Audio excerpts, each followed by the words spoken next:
Aranmula airport വീണ്ടും വാർത്താക്കോളങ്ങളിൽ ഇടം പിടിക്കുമ്പോൾ പ്രവാസ ലോകത്ത് ആകാംക്ഷ വർദ്ധിച്ചു.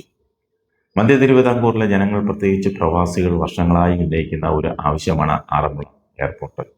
പ്രത്യേകിച്ച് ചെങ്ങന്നൂർ, തിരുവല്ല, കോഴഞ്ചേരി, പത്തനംതിട്ട, അടൂർ, റാന്നി, മാവേലിക്കര, മാന്നാർ തുടങ്ങിയ പ്രദേശങ്ങളിലെ നിരവധി പ്രവാസി മലയാളികൾക്ക് ഇന്നും ഒരു പ്രതീക്ഷയായി തുടരുകയാണ്. ഇന്ന് ഈ മേഖലയിൽ നിന്ന് വിദേശത്തേക്കും മറ്റ് സംസ്ഥാനങ്ങളിലേക്കും യാത്ര ചെയ്യുന്നവർക്ക് ഒന്നുകിൽ കൊച്ചി അല്ലെങ്കിൽ തിരുവനന്തപുരം വിമാനത്താവളങ്ങളെയാണ് ആശ്രയിക്കുന്നത്. മണിക്കൂറുകളോളം യാത്ര ചെയ്ത് എയർപോർട്ടിൽ എത്താൻ പോലും സാധിക്കും. ട്രാഫിക് ബ്ലോക്ക് പറയുകയും വേണ്ട. പ്രായമായ മാതാപിതാക്കളും കുട്ടികളുമൊത്ത് യാത്ര ചെയ്യുന്ന കുടുംബങ്ങൾക്ക് ഇത് പലപ്പോഴും വലിയ ബുദ്ധിമുട്ടാകുന്നു. അതേസമയം ആറന്മുള എയർപോർട്ട് എന്ന വിഷയം വികസനത്തിന്റെ പേരിൽ മാത്രം കാണാൻ കഴിയില്ല. പരിസ്ഥിതി സംരക്ഷണം, കൃഷിഭൂമികളുടെ നിലനിൽപ്പ്, ജലസ്രോതസ്സുകൾ, പ്രാദേശിക ജനങ്ങളുടെ ആശങ്കകൾ എന്നിവയൊക്കെ അത്ര തന്നെ പ്രധാനമാണ്.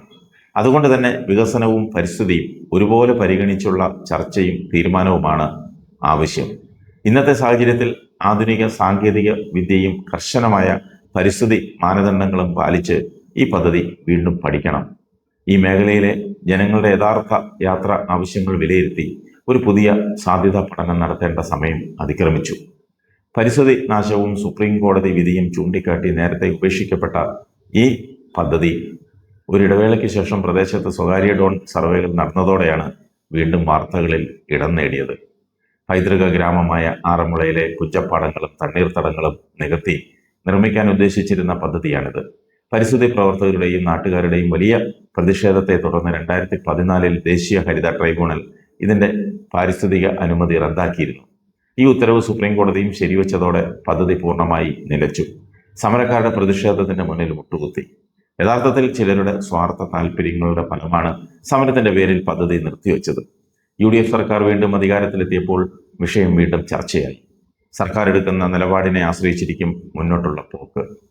ഭൂമി ഉടമകളിൽ ഒരാളായ എബ്രഹാം കലമണ്ണിന്റെ നേതൃത്വത്തിൽ പദ്ധതി പ്രദേശത്ത് ഡൽഹി ആസ്ഥാനമായുള്ള ഏജൻസിയെ ഉപയോഗിച്ച് അടുത്ത സമയത്ത് സ്വകാര്യ ഡ്രോൺ സർവേ നടത്തി.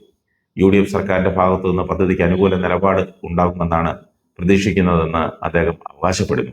പ്രളയ സാധ്യതയുള്ള ആറന്മുളയുടെ ഭൂപ്രകൃതി വിമാനത്താവളത്തിന് അനുയോജ്യമല്ലെന്നും ഇത് വലിയ പാരിസ്ഥിതിക പ്രശ്നങ്ങൾ സൃഷ്ടിക്കുമെന്നും ചൂണ്ടിക്കാട്ടി BJP വീണ്ടും എതിർപ്പുമായി രംഗത്തെത്തിയിട്ടുണ്ട്. പക്ഷേ ഇതൊരു രാഷ്ട്രീയ ചർച്ചയല്ല അവിടെ വേണ്ടത്. മധ്യ തിരുവിതാംകൂറിന്റെ ഭാവി വികസനത്തെക്കുറിച്ചുള്ള ഒരു പൊതു ചർച്ചയാണ് ഇന്നിവിടെ ആവശ്യം. വ്യവസായം, ടൂറിസം, തൊഴിൽ, പ്രവാസികളുടെ യാത്രാ സൗകര്യം ഇവയെല്ലാം ഈ ചർച്ചയുടെ ഭാഗമാകണം. പ്രേക്ഷകരുടെ അഭിപ്രായം എന്താണ്? ആറന്മുള എയർപോർട്ട് പദ്ധതി വീണ്ടും പരിഗണിക്കണോ? അതോ നിലവിലെ സാഹചര്യത്തിൽ അത് പ്രായോഗികമല്ലേ? നിങ്ങളുടെ അഭിപ്രായങ്ങൾ കമന്റിലൂടെ പങ്കുവയ്ക്കണം.